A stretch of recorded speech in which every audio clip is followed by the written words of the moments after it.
और अभी तो रुको, क्लाइमैक्स अभी बाकी है।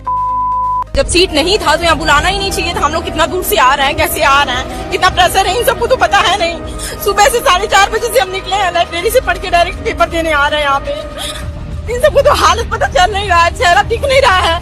लड़कों के बोलने से जब कुछ हिल नहीं रहा है तो लड़कियों के बोलने से क्या हिलेगा यहाँ पे।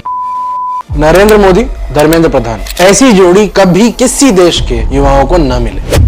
यही नहीं, अभी और सुनिए।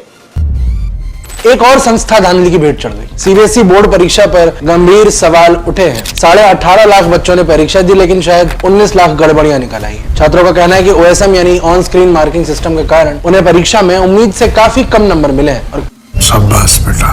कई मामलों में धुंधली आंसर शीट दी। वहीं जब छात्रों ने रीवैल्यूएशन के लिए अप्लाई किया तो उन्हें जिस आंसर शीट की पीडीएफ भेज दी गई वो उनकी थी ही नहीं। कौन है ये लोग? कहां से आते हैं? हैंडराइटिंग ही अलग अलग निकली। तमाम शिकायतें लेकिन सब अनसुनी पड़ी और शिक्षा मंत्री अपनी कुर्सी से चिपके हुए हैं। एक 17 साल का बच्चा, उसकी आंसर शीट मिसमैच हुई। न्याय की उम्मीद में वो सोशल मीडिया पर आया, मगर उसे मदद नहीं मिली, गालियां।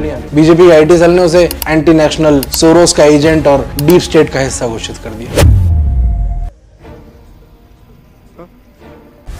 एक बच्चा अपने भविष्य के लिए आवाज उठाता है और बीजेपी उसे देशद्रोही बना देती है। मोदी सरकार युवाओं से, जेन जी से डरती है क्योंकि वो सवाल पूछ रहे हैं और जो सवाल पूछे उसे मोदी सरकार बदनाम करती है, डराती है, कुचलती है। सच ये है कि नरेंद्र मोदी से न देश संभल रहा है न देश की शिक्षा व्यवस्था। और एक बात तो पत्थर की लकीर है, धर्मेंद्र प्रधान को 1 मिनट भी अपने पद पर रहने का हक नहीं है। शिक्षा मंत्री इस्तीफा दे। Good question, you are a good question.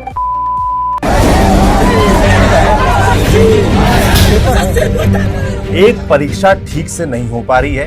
पहले नीट में देखा आपने, उसके बाद सीबीएसई परीक्षा में आरोप लग रहे हैं और अब एसएससी जीडी पर लगातार आरोप लग रहे हैं। एसएससी जीडी की परीक्षा आज उत्तर प्रदेश में तमाम केंद्रों पर होनी थी। आप सुबह से देख रहे होंगे सोशल मीडिया में तमाम वीडियो वायरल है। प्रयागराज से लेकर लखनऊ से लेकर गोरखपुर तक छात्र गुस्से में है। आरोप है कि तमाम सेंटर्स पे जहां एग्जाम होने थे वहां सर्वर की प्रॉब्लम थी, इंटरनेट की प्रॉब्लम थी, टेक्निकल एरर्स थे, जिसकी वजह से कई सेंटर्स में परीक्षा रद्द कर दी गई। परीक्षा रद्द होने से नाराज छात्र जो सैकड़ों किलोमीटर दूर से इतनी गर्मी में एग्जाम देने आए थे वो नाराज हुए और तोड़फोड़ की तस्वीरें कई जगह से सामने आई हैं। हमारी अपील है कि तोड़फोड़ किसी को नहीं करनी चाहिए, कानून अपने हाथ में नहीं लेना चाहिए, मगर यहाँ सवाल ये भी है कि आखिर ये नौबत आ क्यों रही है। छात्रों की परीक्षा बार बार इस तरीके से क्यों ली जा रही, क्यों उनके सब्र का इम्तिहान लिया जा रहा है बार बार।